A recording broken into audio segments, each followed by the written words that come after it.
Sabia que parte das pessoas tem ali uma autoconsciência da situação, porém continuam com um comportamento destrutivo? Vamos supor que uma situação aqui. O cara sabe que o investimento financeiro não está dando mais certo, porém ele continua investindo naquilo dali. O que significa isso? Ele tem ali um autoconhecimento, porém continua com um comportamento etológico, enfim, etologia é o comportamento dos animais, né? E o ser humano é um animal. Enfim, então encaixa. Continua com um comportamento, investindo em uma coisa que ele sabe que não vai dar certo, porque o cérebro ele tende a fazer isso. Isso não é ridículo, tá? É um padrão psicológico relativamente comum quando existe alta consciência, sensibilidade, rejeição, né? E ruminação contínua, enfim. Você sabe, você rejeita aquilo dali, mas e você tem ali uma ruminação contínua daquilo dali, entendeu? Nossa, esse investimento não dá mais certo, eu vou rejeitar ele. Você continua alimentando aquilo dali, mesmo sabendo que o financiamento financeiro não vai dar certo. É só um exemplo para explicar a situação. O outro exemplo aqui. O cara quer namorar alguém, porém não tem condições financeiras, ele insiste no relacionamento sem condições financeiras. Então ele continua procurando alguém, mesmo sem ter condições financeiras, e sabe como isso vai ser autodestrutivo se ele conseguir alguma coisa, mas ele continua insistindo naquilo dali. Isso é autoconsciência, porém os padrões destrutivos continuam. Na neurociência, autoconsciência não garante autorregulação. São circuitos parcialmente diferentes. Uma pessoa pode entender perfeitamente o próprio comportamento e ainda assim repetir ele. Isso acontece em ansiedade, apego inseguro, depressão, obsessão amorosa, trauma emocional e até dependência química. A pessoa sabe que o tabaco, né, fumar ali faz mal, porém ele continua fumando. Ele sabe, ele é autoconsciente daquela situação ali, porém continua fazendo mal a ele mesmo, sabendo disso, ele continua com o comportamento etológico animal, né, porque o ser humano é um animal, ali, né, de continuar com aquele vício ali mesmo, tendo autoconsciência do mal que faz, né, enfim, o cérebro emocional aprende por repetição e associação, não por lógica, enfim. Quando a pessoa fala, não consigo mais dominar padrões destrutivos, isso lembra um comportamento chamado ruminação emocional. O cérebro fica revisitando o poder social, você não conseguiu namorar alguém, rejeição, né? Comparando a expectativa e frustração. Evolutivamente, a rejeição social era ameaça para a sobrevivência em grupos antigos, e então o cérebro trata a exclusão afetiva de uma mulher quase como dor física. Eu estou usando aqui vários exemplos do cigarro, do investimento financeiro, do investimento amoroso mesmo, do investimento amoroso emocional, do investimento financeiro, do tabaco, para explicar que mesmo quando a pessoa sabe que uma situação não dá certo, ela continua no mesmo padrão destrutivo dia após dia. Olha aqui, a pessoa, olha aqui, ó, a pessoa sabe que aquele comportamento vai fazer mal para ela. Ela sabe de cabo a rabo que aquilo dali vai prejudicar muito ela, mas ela continua fazendo aquele comportamento ali, mesmo sabendo que aquilo dali vai resultar em dor para ela, entendeu? Ainda mais em questões amorosas, né? Porque ainda mais quando o homem ele tem ali uma carência, ele fica ali insistindo em procurar alguém, um amor, mesmo sabendo que não tem dinheiro nem condições de sustentar uma mulher, né? Enfim, mesmo assim ele continua sabendo nesse comportamento tipo de rejeição, enfim, tudo mais. Evolutivamente a rejeição social, né, como falei, era vista como uma coisa grave. Exames de neuroimagem mostram ativação de áreas parecidas entre dor física e rejeição social, ou seja, quando alguém te rejeita socialmente, é como se alguém pegasse e fizesse assim, ó. Bom, no meio da tua cara, entendeu? É basicamente isso. Também outro ponto epistemológico importante, olha aqui, ó. Tipo, a pessoa fala assim, nossa, que ridículo, eu continuo nesse comportamento autodestrutivo, nossa, que ridículo. Enfim, aqui, primeiramente, isso não funciona. O organismo não calcula se o sofrimento merece existir. Ele reage à significância emocional percebida. Aqui, entendeu? Se isso importa emocionalmente para você, não se isso é racional. É um ciclo clássico: rejeição ao vazio afetivo, hiperfoco mental em querer alguém, idealização, vergonha por sentir, autocrítica, mais ansiedade, mais compulsão mental. A autocrítica excessiva piora o circuito, porque ela mantém a ativação emocional. Enfim, você não mata a emoção usando humilhação interna, muitas vezes isso fortalece a obsessão. Outro detalhe: muitas pessoas introspectivas às vezes acreditam que compreender intelectualmente o problema deveria resolver o problema. Não, se eu estou entendendo aqui, olha aqui. Eu não tenho dinheiro para namorar ninguém. Então é melhor não arrumar ninguém aqui agora, né? Mas a pessoa continua procurando alguém, mesmo sabendo que não tem como sustentar aquela pessoa, mesmo sabendo que não tem como sustentar aquele indivíduo ali. Como que ele vai sustentar uma mulher sendo que ele não tem dinheiro? Mas ele continua procurando uma pessoa infinitamente, né? Enfim. Olha aqui, às vezes as pessoas acreditam que entender um problema deveria resolver o problema, mas não equivale automaticamente a mudança comportamental. Na psicologia clínica, isso é conhecido há décadas. Um fumante pode entender perfeitamente o dano do cigarro e continuar fumando. Conhecimento, não mais reprogramação emocional. Enfim, seria necessário ele conhecer o problema e se reprogramar emocionalmente. O que ajuda mais, segundo a evidência científica, não é para sentir, mas reduzir os esforços do ciclo, né? Parar de revisar mentalmente sendo repetidamente, diminuir a vigilância sobre a rejeição, construir rotina fixa social, sono, né? Droga. Vamos supor esse celular quebrado. Olha aqui, ó. Vamos supor esse celular aqui quebrado, velho, aqui, ó. Que eu tava aqui com ele aqui. Olha aqui, vamos supor que... olha aqui, vamos supor esse celular aqui. Eu sei que, vamos supor, eu sei que tentar consertar esse celular aqui quebrado aqui vai causar, mas problema emocional.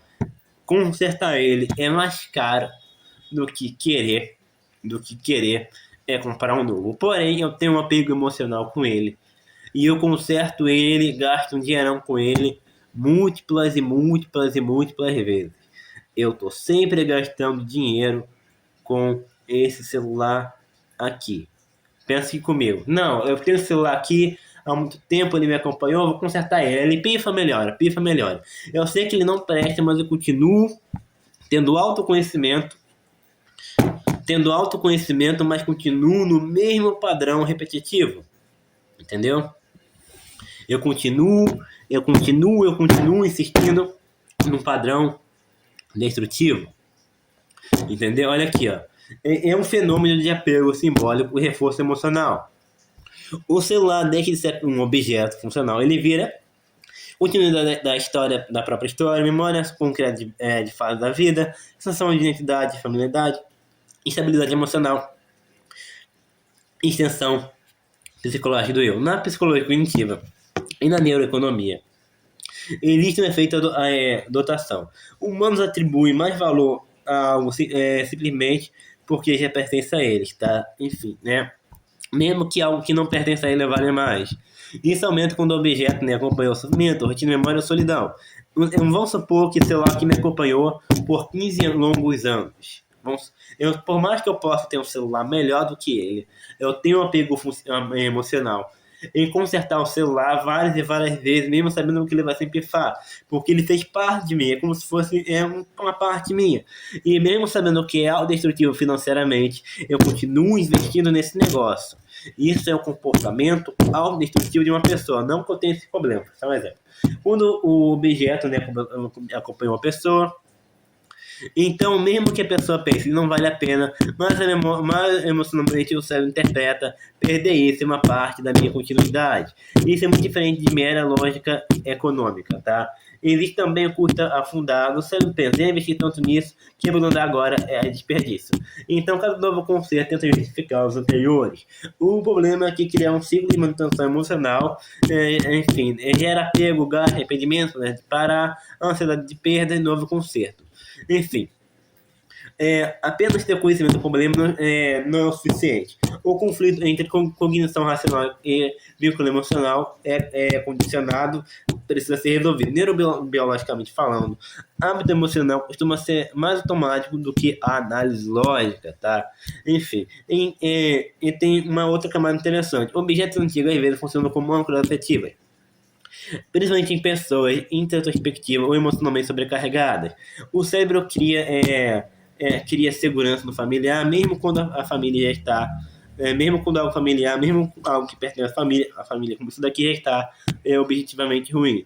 A questão epistemológica aqui é interessante. Você sabe, você consegue saber a verdade racional do problema, mas o organismo não opera pela probabilidade lógica.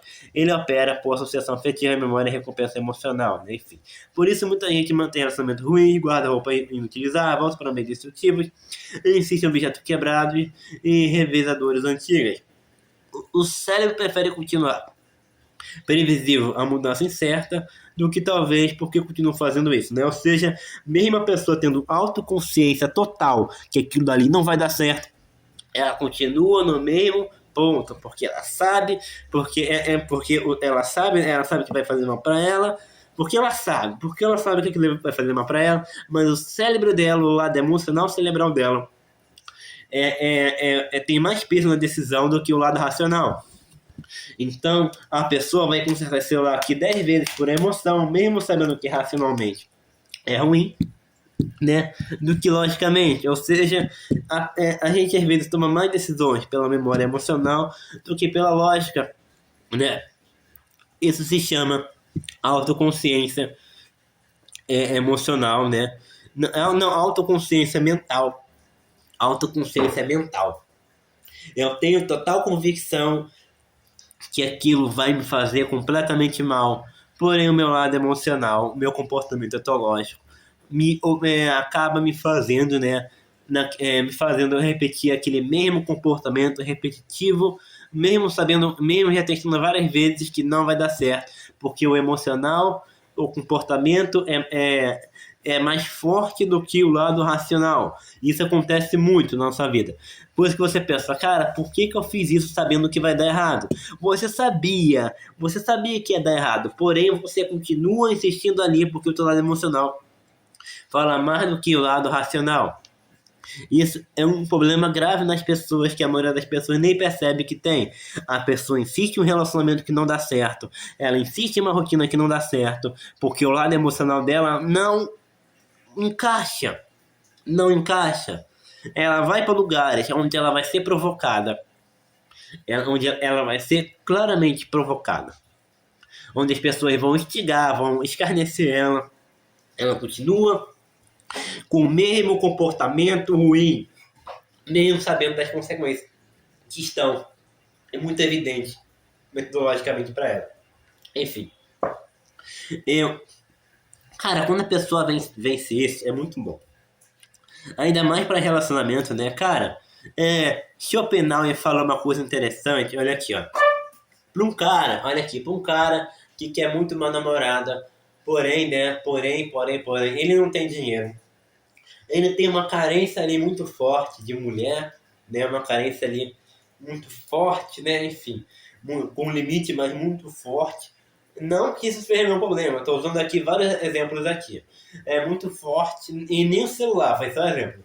Muito forte, ele continua insistindo em procurar alguém, mesmo sabendo do problema, maluco. O cara é louco, o cara tá completamente emocional. Louco não, perdão. Enfim, Schopenhauer classificaria isso como vontade. E ele também usaria o exemplo dos porcos espinhos. Pensa que tem vários porcos espinhos ali e que tá frio. Eles precisam chegar um perto um do outro para se aquecer. Porém, se eles chegarem muito perto, eles se espetam com seus espinhos.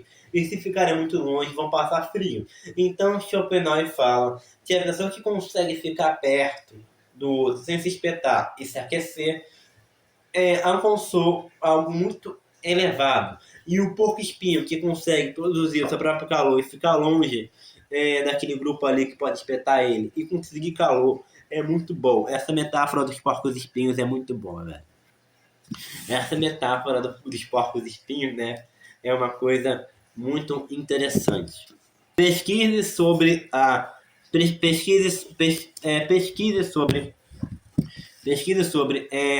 a metáfora dos porcos-espinhos de Schopenhauer. É uma das mais sofisticadas sobre convivência humana e carência emocional. Vou explicar de novo. A ideia central é profundamente psicológica. Seres humanos precisam de proximidade afetiva para não passar frio emocionalmente, mas ao mesmo tempo a convivência inevitavelmente produz feridas, conflitos, rejeição, humilhação, irritações.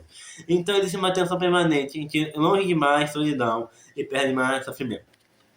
Schopenhauer usa os porcos espinhos justamente porque eles precisam do calor coletivo para sobreviver ao frio. Mas os espinhos machucam quando chegam perto demais. Então eles precisam ajustar a distância continuamente. Isso tem uma teoria moderna do apego na psicologia. Pessoas evitáveis fogem do calor emocional para evitar os espinhos, né? Evitativas, inevitáveis, pensando se eu tolero espinhos demais por medo da solidão. Relações mais maduras conseguem regular a distância e intimidade. Olha aqui, ó. Schopenhauer não está falando sobre isolamento absoluto. Esse é um erro comum de interpretação da filosofia pessimista dele. O ponto é encontrar uma distância emocional sustentável. Na prática humana, isso acontece sem o amor, sem querer um amor, sem perder a autonomia, desejar intimidade sem dependência extrema, aceitar a imperfeição sem delícia total, tolerar pequenas dores relacionais sem transformar tudo em catástrofe. Em um estado elevado, né, que você pode se encontrar, seria justamente a capacidade que eu falei de suportar alguma solidão sem colapsar. Suportar frustrações no trabalho, no relacionamento. Não, Felipe, eu não quero namorar com você. Aí acaba com o dia do maluco. O Felipe morreu. Matou o Felipe. Acabou com o meu dia. Nossa, o Felipe tá arrasado. E isso é um problema. O cara não sabe lidar com frustração nenhuma. Sem desorganização emocional. Construir vínculos sem fusão psicológica. Isso é difícil, porque o cérebro humano frequentemente oscila entre hiperdependência e isolamento defensivo.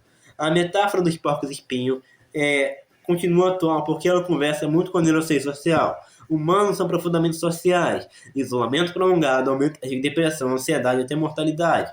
Mas relações afetivas também aumentam o estresse fisiológico e crônico, tá? Então a questão é o seguinte, olha aqui, ó. Precisar dos outros é fraqueza? Olha aqui, ó. Do ponto de vista biológico, não. Porque, olha aqui, é porque o Homo sapiens se adaptou em cooperação grupal. A questão mais complexa é como obter calor social sem destruição recíproca excessiva. Aí entra uma maturidade emocional, limite de autoconsciência e regulação afetiva. Curiosamente, a sua mente fala sobre as situações de autoconsciência, enfim, né, e comportamento destrutivo, né, enfim. Então, cabe ali uma reeducação comportamental, né, enfim. Que isso seria para outro vídeo. Fique em paz com o Longos.